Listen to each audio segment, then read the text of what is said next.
Rádio Regina na cestách. Zaujíma vás realitný trh a aj to, ako sa líšia ceny nehnuteľností podľa regiónov?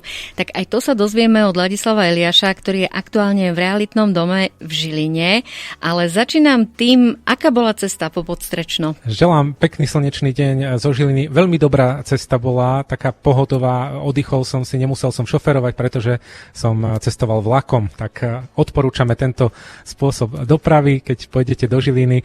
Ale teraz už teda na tému aktuálnu, a to sú nehnuteľnosti, hypotéky, reality. Nachádzam sa naozaj v realitnom dome v Žiline, kde je veľa realitných špecialistov. Ja som oslovil Martina Palucha. Pekný deň. Pekný deň želám všetkým poslucháčom.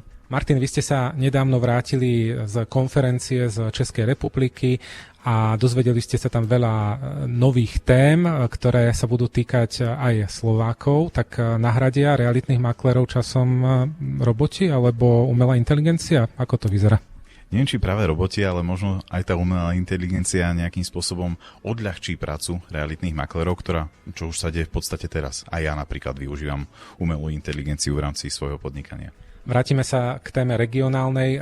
Sú veľké regionálne rozdiely v rámci Žilinského kraja alebo celkovo aj na Slovensku v cenách?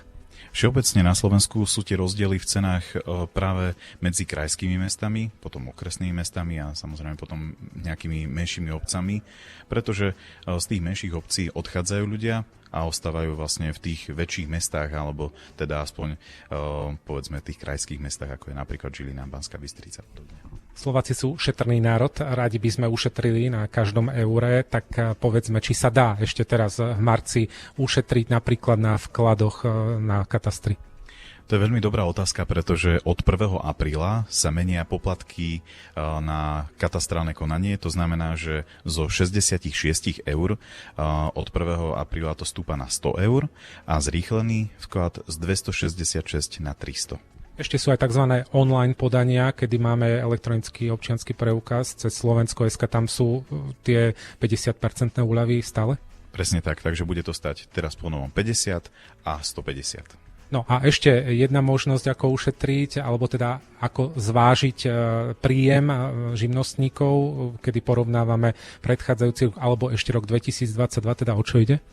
Nielen živnostníci, ale aj napríklad konatelia SROčiek majú možnosť ešte v rámci teraz tohto obdobia, ktoré aktuálne máme, povedzme, že do konca marca, majú možnosť využiť ako keby príjem z roku 2022, alebo si povedzme počkať, podať daňové priznanie za rok 2023 a využiť to, čo budú mať ako keby vyššie. To znamená, že ešte teraz majú tú možnosť, treba sa obrátiť na dobrého finančného špecialistu. Aby im vyšla hypotéka. Presne tak, presne tak. Ďakujeme pekne aj za praktické rady. Verím, že sme pomohli našim poslucháčom a že im ich bývanie bude robiť radosť a že ho čoskoro nájdu. Pozdravujeme vás zo Žiliny. Rozprával som sa s realitným špecialistom Martinom Paluchom.